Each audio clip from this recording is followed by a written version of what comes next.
Week 2 of the 2020 college football season is now in the books, and we are headed into week number 3 beginning here this week. And of course, yesterday we saw a couple of the big games. We saw Clemson and Oklahoma both playing. We saw the Big 12 not perform well at all. I mean, we saw Iowa State go down, Kansas State went down, Kansas lost to Coastal Carolina. So, I mean, all around for the Big 12 was a pretty terrible week. But as far as week 3 goes, we're going to be giving you guys my personal rankings here today. These are not rankings by the AP or the USA Today polls. These are just my personal rankings as we usually do for every week. That being said, let's look at your 1 through 7 teams for our week 3 college football rankings. Of course, we got Clemson still at number 1. Nothing is changing there. And I mean, I've seen some polls where Alabama is actually in front of Clemson, but I'm pretty confident with Clemson being number 1 right now. Of course, they knocked off Wake Forest on the road last night, 37-13. They are 1-0 on the season. Obviously, I mean, many people expected them to have a pretty easy win over Wake Forest, considering how many changes Wake Forest is having into this season. So it wasn't that big of a surprise to see them win that game. But number 2 is still going to be Alabama. They stay at that position from last week. They did not play one this week. They will be playing on September 26th. We saw Oklahoma beat off Missouri State in a pretty impressive win, 48-0. They got the win there. And they actually are moving up 2. And the reason why is because, 1, Georgia, of course, not having Jamie Newman playing anymore. That's why they got bumped down. And 2, I mean, Spencer Rattler looked very good in their win against Missouri State. So I'm pretty confident in that Oklahoma team right now. They're number 3 in our week 3 rankings. Number 4 is going to be LSU, and of course that's a team that's got some uncertainty with it, but I still expect them to be a good team this season. They're sticking around at 4. Florida moves up 1 position to number 5 this week. They're going to be in your top 5 for week number 3. Once again, as you've heard over the offseason, I mean, Florida's a team that I'm very confident in and how they could be a potential playoff contender easily this season. I mean, with Kyle Trask at quarterback, that team is looking very, very good going into 2020. Watch out for Florida for sure. Yeah, that's a team that I'm very confident in, and I really like that Florida team in general this season. I mean, that offense in general should be one of the best in the SEC, and in general, I think Florida will beat out Georgia for the SEC East this season too. I think this is totally going to be Florida's season, and I think Georgia in general, I mean, now with Georgia not having Jamie Newman at quarterback, that's the reason why they got dropped 3 positions in this week's rankings. But yeah, Georgia in general is just going to be a very, very different team in comparison to how we expected them to be in a couple months ago. I mean, with Jamie Newman not playing anymore, it's going to be pretty tough for Georgia. I mean, they don't really have a quarterback that really could play as well as Jamie Newman could. So, I mean, they do got JT Daniels, of course, but I mean, who knows how he's going to do.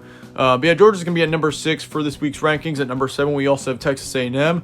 They're moving up 1 to number 7 after this week. And so that's what your 1 through 7 look like. Moving on to your 8 through 14. At 8, we've got Auburn. Of course, they moved down 1. I just decided to swap around Auburn and Texas A&M, mainly because I think Texas A&M this season will be a better team than Auburn. I mean, they got Bo Nix at quarterback, but I think Auburn in general, they're just not going to be better than Texas A&M. I mean, Texas A&M's got Kellen Mond at quarterback. He's a quarterback that I'm much more confident in comparison to Bo Nix. And I also think in general that Texas A&M team has just got a stellar defense. They're looking very good going into 2020.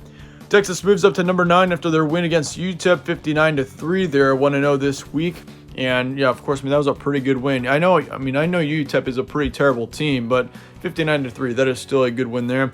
Number 10 is going to be North Carolina. They jump into the top 10. Who knew North Carolina would be a top 10 college football team, but they are this week. They beat off Syracuse 31-6 in their week 1 matchup. They go up 2 spots as well. So yeah, North Carolina, they're looking very good this season. I think they're easily going to be a big-time contender along with Clemson in the ACC this year, especially since we're not seeing any Big Ten or Pac-12 teams playing right now. Notre Dame moves down 2 positions after their win against Duke. I mean, they did win it 27-13, but then again, I mean, Duke, you should have beaten them by more, and it was pretty close for the majority of that game. I mean, all the way up to the finish, we saw Duke hanging around. I mean, they led that Notre Dame team for quite a while. So, yeah, I just decided to bump down Notre Dame a couple of spots. I mean, if you put Texas and Notre Dame or North Carolina and Notre Dame against each other, I think both of those teams between Texas and North Carolina would beat Notre Dame. So that's why I decided to bump them down to 11. Oklahoma State also moves down 1 position to 12. Tennessee moves up 1 to 13. And Cincinnati moves up 1 as well to 14. So, and of course, all 3 of those teams did not play any games this week. Oklahoma State will be playing Tulsa next week, so we're going to be able to see them in action for the first time this season. Should be fun there. And then Cincinnati, of course, I believe plays pretty soon as well. Now moving on to 15 through 21. Of course, at 15 we've got UCF out of the American Athletic. They're probably my early favorite to win that American Athletic Conference this season. I mean, they're looking very good, especially on their offense. I think they should be able to beat out Memphis this year.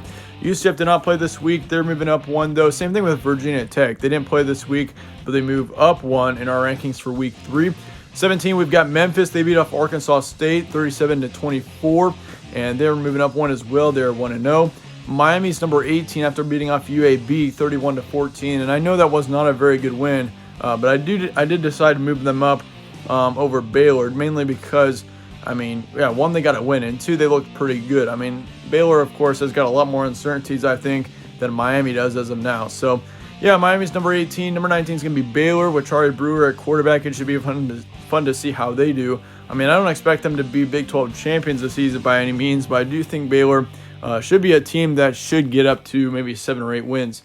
Louisiana's number 20, and they enter the rankings this week, and the main reason why that is the cause is because, one, they absolutely blew out Iowa State.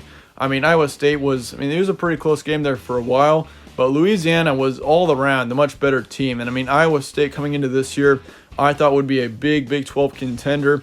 And after their loss to Louisiana, I don't really think that Iowa State is going to be as good as many people thought, including myself. I mean, how do you lose to Louisiana 31-14 at home? It just does not work that way usually.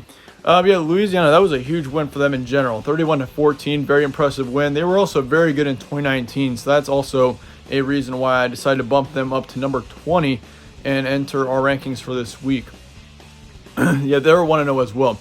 Number 21 is going to be Louisville after beating off Western Kentucky 35-21. And that also was a big one there as well. I mean, for Louisville being a team that I think in general should be a big surprise team this year as well. Yeah, all around good win for Louisville there. That's what your 15 through 21 looks like. Now moving on to your 22 through 25, we got Appalachian State at 22, and they're not moving anywhere for week number 3, of course. I mean, they beat off Charlotte 35-20, but then again, I mean, they should have beat Charlotte by more. So I think Appalachian State probably is safe at the position of 22. They're 1-0. Virginia did not play this week. I believe that they're going to be playing in a couple of weeks. Of course, they were scheduled to play Virginia Tech here next week, but that game got postponed, so we will not be seeing Virginia quite yet. Same thing with Kentucky. I think they're playing on the 26th, but not this week. So, yeah, Virginia and Kentucky are going to be kind of at the end of the rankings at 23 and 24. 25 is going to be BYU, and I considered kind of leaving them out for another week, but I decided to enter them in because, I mean, a 55-3 win over Navy on the road. That was a very, very impressive win by BYU there. They're 1-0, and I think BYU in general, I mean, this could have been just a one-hit wonder. This could have been just one good game for that team, but in general, I mean, when you have as good of a win as that was for a BYU team, I mean, you got to put them in the rankings. So that's why BYU is in at 25 this week. First 5 out for this week. At 26, we've got Iowa State. They're just going to be the first one out for now. And, of course, they dropped out at 13. I mean, they were 13th ranked a couple of weeks ago. And so for them to drop all the way out from 13, that is the biggest drop that I think I've ever put in to a college football ranking. So, yeah, Iowa State dropped out a major amount. I just decided to keep them as the first one out for this week. Just kind of test the waters and see how Iowa State is in the future, because I, in general, think Iowa State can be a much, much better team. I mean, with Brock Purdy at quarterback, that team should easily be a top 4 team in the Big 12. They just did not perform like it at all in week number 2. So, yeah, that's why they're going to be the first one out this week. 27, we've got Army. At 28, we've got Pittsburgh. Of course, Pittsburgh had a big win this week. They blew out their team that they played. 29 is going to be Mississippi State. And then at 30 is going to be Georgia Tech. They actually knocked off Florida State this past week. So Georgia Tech is going to be kind of knocking on the door just a little bit, especially if they can get a big win next week as well. But anyway, with that being said, that about wraps up our Week 3 college football rankings for the season. Let me know your thoughts in the comments below. Let me know whether you disagree with anything here. I mean, I'm sure there's going to be someone that's going to disagree with something here because, I mean, yeah, when you got rankings, that's usually what happens. But yeah, I'd like to hear your thoughts in the comments below. Thanks again for watching, guys. Stay tuned for more from All Sports Central. I will see you all later.